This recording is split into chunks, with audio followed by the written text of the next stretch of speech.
Hello, you fine people. Oh, hang on. Hello, you fine people. Welcome back to my world of stuff. It's Friday morning. I'm toddling off to the cinema after I've gone for a swim first. I'm going to see Beetlejuice, the long-awaited sequel to Tim Burton's 1988 comedy horror classic. Looking forward to it, actually, as I think I've mentioned on the channel before. There is, in fact, a retro movie review. I saw Beetlejuice sometime after the event, and I recently rewatched it. Only the second viewing, really enjoyed it. So even though this one's had iffy reviews in places, I'm looking forward to it. Should be a bit of fun for 90 minutes or 102 minutes or something. So yeah, off for a swim because I've not done any exercise this week. And I'll speak to you after the slot.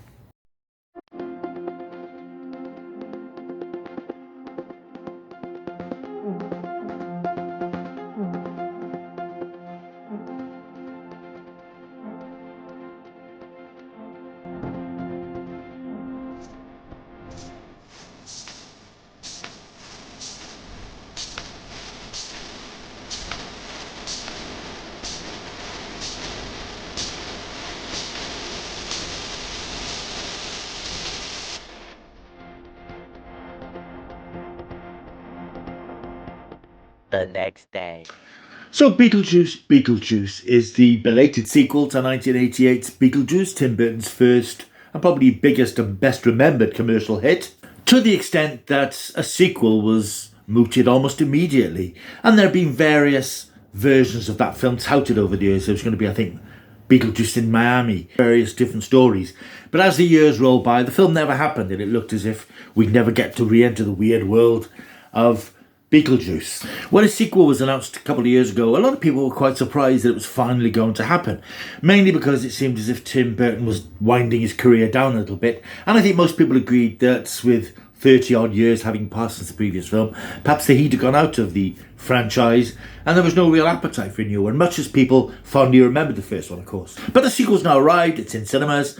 You may have seen the reviews, you may have read some reviews, you may have seen the general gist of what the dialogue is about the film, and most people seem to have enjoyed it, but there's a feeling that it hasn't quite captured the inventiveness and the sense of extraordinary that the first one had all those years ago. You pay your money, you make your choice, and you have your own opinion. I saw it yesterday and I thought it was terrific. It was a really exuberant 102 minutes of entertainment. I didn't find it in any way boring. I didn't find it in any way lacking in inventiveness. In fact, I would say the film is made of inventive. There's so much going on in this film. It's colourful, vibrant, musical, silly, possibly a little bit scary for younger members of the audience because there's some quite gruesome imagery, albeit in that slightly Halloween event, the season as they call it, rather than the Halloween films. In the spirit of that sort of thing, sort of slightly larger than life comic strip violence and horror that very much leads into the comedic rather than the genuinely horrific. What's quite clear from this film is that there's a lot going on in it, and I suspect that there are threads and plots and characters from various iterations of this film that have been worked on over the years that have been shoved into this film, because there's a lot going on. There's lots of plots and lots of subplots, and I see quite a lot of people complaining about it's too much going on, it's too overstuffed, didn't need this, it didn't need that. But a lot of films these days, people complain there's not much to it. The plot is threadbare. There's very little plot. This has got too much plot, and yet people are still complaining that there's too much going on. Personally, I didn't find there was too much plot, because I found that all the wheels were working very well, and all the plot lines were paid off quite well. All the plot lines were relevant, and they all connected. There is a connection to them. Some people have said that you could have taken one or two strands out of this film and it wouldn't have mattered. The film would have still worked, and that's possibly true. I'm thinking in particular of the plot line involving Beetlejuice's ex-wife, Dolores, who is apparently a soul sucker. And there's a little flashback which sort of explains how they got together years ago. Hundreds of years ago, presumably. And that's a sort of a through line that moves throughout the film, often unconnected to the other events that are going on, but it does have a payoff and it does have a reason for being there. You could take that out, admittedly. You could take that whole plot thread out, but one, that would mean we don't see Monica Bellucci as this soul sucker, and she's really very good. And secondly, it it powers part of Beetlejuice's motivation in this film. He wants to get back into the human world because he doesn't want to be reunited with Dolores, who has been resurrected at the beginning of the film. So there's a lot going on. You've got the Dietz family, of course, who are back from the first film. We've got Catherine O'Hara is back. We've got Winona Ryder is back, and their family dynamic has changed over the years.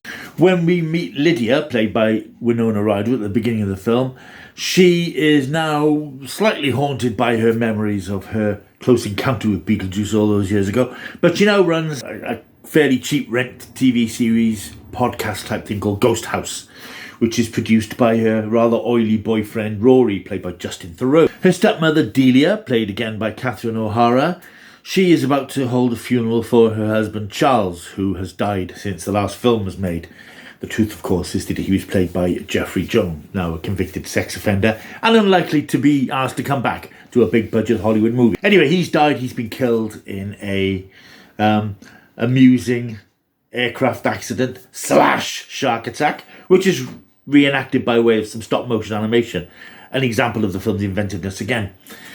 So they're holding the funeral. At the funeral, Rory proposes to Lydia. She agrees to marry him. Meanwhile, Lydia's teenage daughter, Astrid, played by Jenna Ortega, of course Tim Burton casting her after having worked with her on the Wednesday TV series, she runs off and she meets up with a young lad who turns out has his own agenda. So yes, there are lots of things happening here, lots of character dynamics, lots of little storylines, Lydia trying to come to terms with the fact that Beetlejuice is still in her life somewhere, her stepmother coming to terms with the fact that her husband has died. Meanwhile, Beetlejuice is doing his business down below in the underworld. And this all leads to this chaotic, pell-mell, frantic, hugely amusing, hugely entertaining narrative, which is all over the place. And I accept that there are characters dashing about the place. Astrid has her own storyline involving this young boy that she meets. That involves Lydia having to re-enter the underworld and recruit Beetlejuice to help her. There is a lot going on. I accept there's a lot going on, but I think that just shows the inventiveness of this film and the spirit of it. And as I say, I dare say it is possible that a lot of these ideas were picked from various early drafts of the film that didn't work out for some reason, and they've all been flung together in this melting pot. But I think for me it worked. It really worked. It buzzed along.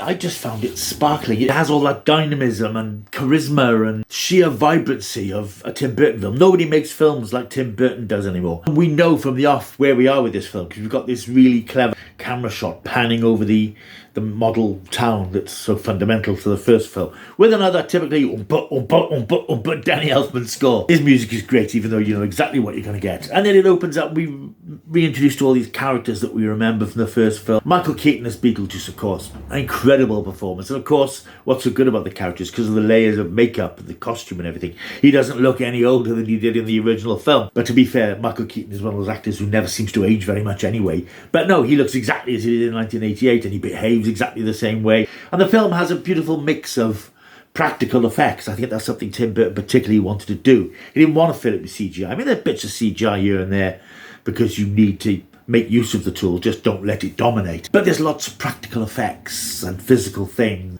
and things which look quite old-fashioned. Some of the dummies and the costumes, the Bob character and the various workers in the underworld, who are clearly men with these big costumes and these little head sticking out of the top. But it works because that's the aesthetic that the previous film had, and clearly Tim Burton wanted to revisit the world doing things almost exactly the same way. It works so well. So yeah, I understand that some people had a problem because it's overstuffed, but to be honest, I think it's nice to have a film that's got a lot going on rather than just following one storyline, because it works. It just works. It keeps the interest going. I never got lost. I know some people have said they found it hard to keep up with it. And I suppose if there's an issue, it's that sometimes we spend too long away from one storyline because another one's taking precedence. But that's what happens. It's not an issue. So I really enjoyed this. I thought it was great fun. Much more enjoyable than I thought it was going to be. As I mentioned in my preamble, I watched the original Beetlejuice years ago. I wasn't that fussed on it. And I rewatched it a few months ago, having seen the trailer for this, and thought, well, the trailer looked good. Let's remind myself of the first one, and really enjoyed it. This is more of the same. So I would say don't listen to the naysayers and the whingers who say that, oh, it's boring. I just don't get that, because it just threw itself off the screen with ideas and visuals and jokes. And there was a musical scene towards the end, which I think is genius, an absolute classic, which plays over the song MacArthur Park, the 60s classic by Richard Harris. And it is so funny and so clever and so witty. I think it's a great film, and I think if you're a fan of the original Beetlejuice, as long as you don't hold it in high regard and don't think that it's untouchable, because I think that's a risk that people often do with sequels. They think so much of the first one, especially when the original is decades old. Sometimes people think it can never be as good as that. Whether this is as good as the original, I don't know. I like Beetlejuice, I don't love it. I preferred this to the first one, to be honest. I thought it was terrific. And there is a sort of a hint that there could be another one afterwards, and I sort of hope there is. It would be nice to have a trilogy to close things off. There's plenty of story to do it with, plenty of characters to do it with. So I really enjoyed this. It's in cinemas now. It's Beetlejuice, directed by Tim Burton. Terrific, really, really good fun. And I'm going to give it a big chunky 9 out of 10. 9 out of 10 for Beetlejuice. Right, thank you for watching this video. Before I go, you may have seen the community post I put up a few days ago about the channel, saying that I was going to ease things off and maybe do 2 videos a week. That may well still be the case. You may also notice a couple of little cosmetic changes. I did receive a couple of interesting comments, which I've taken on board. You'll notice that the title sequence has been shortened, because it was suggested to me that, particularly on YouTube, people want a quick fix. They don't want to sit through a 30-second title sequence. So I cut that down slightly. And I'm going to try to keep my videos, particularly reviews, to around the 10-minute mark, because I noticed that some of them were drifting towards the 18-20-minute mark. So I'm going to try and keep reviews quite short. Other things might be a little bit longer, but reviews are going to keep them to a slightly shorter length to make them less off-putting for people. Right, thank you for watching. Please like and subscribe if you are new here. I'd like to get up to 800 subscribers, very close now, so please like, subscribe, stay around, leave a comment down below. I'll see you soon until I do. Keep taking the stuff.